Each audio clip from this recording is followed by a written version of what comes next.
on se présente, donc moi c'est Alexandre Confliti, donc cofondateur de la startup H-Drone. Bonjour, donc moi c'est Eugène Believ, je suis le CTO et associé de la société H-Drone. Donc on propose un service de livraison inédit et radicalement novateur. Donc en fait on propose l'acheminement de la marchandise par drone, donc dans divers secteurs. Donc ça va aller de la pharmaceutique, du médical, ça peut aller aussi de la grande distribution et de la logistique aussi en interne. Donc on va jusqu'à l'humanitaire aussi. Donc une image elle vaut 1000 mots. Donc comme on est venu vous présenter également, voilà, un de nos prototypes qui a à peu près 300 heures de vol. Et par terre, vous voyez les caissons, c'est un peu le système de pilotage qui est utilisé. Et nous, clairement, chez H-Drone, on est en train de faire disparaître les caissons pour rendre la livraison du drone un service. Donc drone as a service. Et le rendre beaucoup plus scalable et beaucoup plus flexible et surtout beaucoup plus cloud, on va dire. Donc là, on peut voir tous les tubes étant carbone, donc tout le drone est en carbone. Donc on peut voir un octocoptère, donc octorotor. Donc on a été, on va dire, mis en avant puisqu'on était l'une des premières startups à utiliser ce type de système pour la livraison par drone. Donc voilà, pour vous expliquer un peu le drone grosso modo.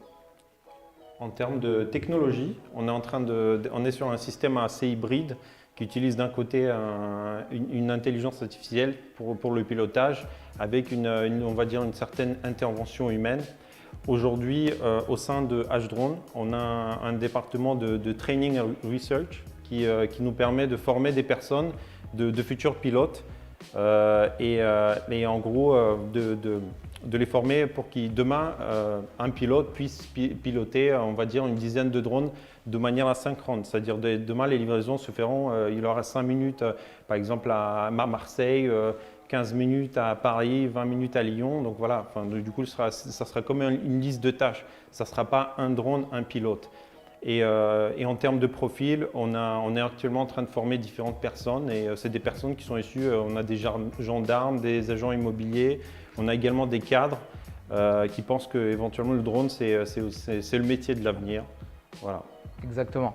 Donc sur les 3 ans à peu près en France, il y a eu à peu près, enfin dans le monde pardon, il y a eu 150 000 emplois. Donc c'est un métier qui a effectivement tendance à croître.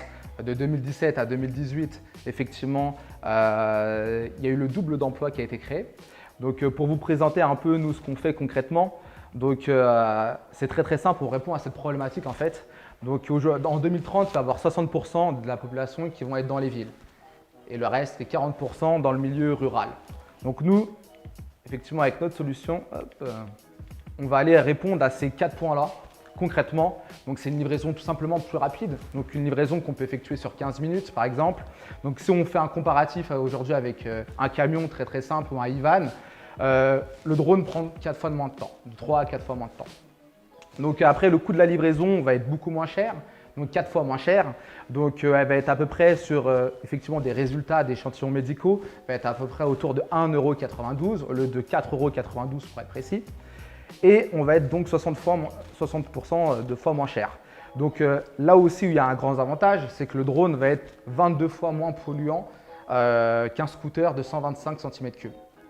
En termes d'ordre, on est sur par exemple un moyenne, un scooter 125 émet 87 grammes par kilomètre. Exact. Un drone avec le tout, il ne va pas dépasser les 4 grammes. Et là, on voit que concrètement, d'ici 2021, vous verrez sûrement des drones de livraison. Donc j'espère bien évidemment que ce sera les nôtres. Donc, nous, chez H-Drone, on a senti la tendance assez tôt, dans le sens que, aujourd'hui, on est CTO, on voit ce qui se passe un petit peu dans le monde, on voit que qu'il y a beaucoup de boîtes qui passent sur de la vente en ligne, qui passent du physique à online. Des exemples, Microsoft qui ferme ses boutiques pour passer online, H&M qui envisage de basculer tout sur la plateforme et il y a d'autres qui suivent derrière, Google qui est en train de tester des choses. Donc on sait que et on sait à quel point c'est facile de passer online aujourd'hui. Quand on est CTO, c'est pas hyper compliqué. Donc en fait, c'est plus le défi d'aujourd'hui, enfin passer online. Aujourd'hui, le défi il est plus logistique. C'est comment le faire livrer à un temps record. Comment en 15 minutes, est-ce que quand j'ai commandé à 19h une marchandise, que ce soit de l'agroalimentaire, que ce soit que c'est de la nourriture, que ce soit du vêtement, comment je fais pour me faire livrer dans l'heure? Et pour nous, la réponse, elle était clairement dans le drone et dans sa rapidité. Voilà.